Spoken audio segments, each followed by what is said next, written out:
Welcome. In front of me is a Motorola One Fusion Plus, and today I'll show you how to capture a screenshot on the device.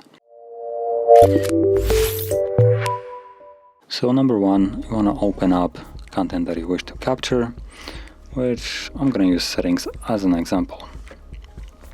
Once it's open and visible, all you need to do is press power key and volume down and hold it for about a second.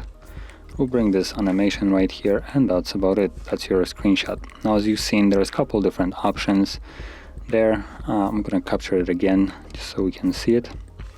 So we have the edit, share. I think this is a editing through an application, delete, and right below the actual photo, there's this icon right here.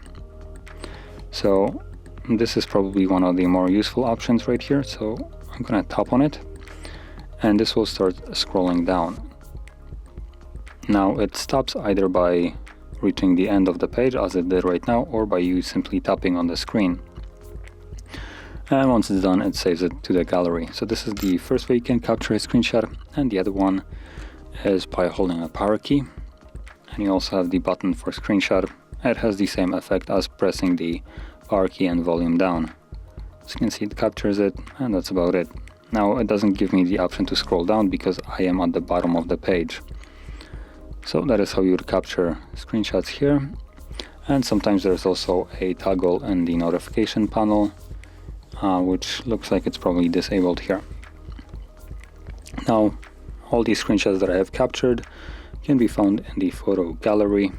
Once you open it and go into library, you will see a screenshots folder right over here, and in here, there we go. So there is the last screenshot that I have captured, and this is the scrollable one and the first one.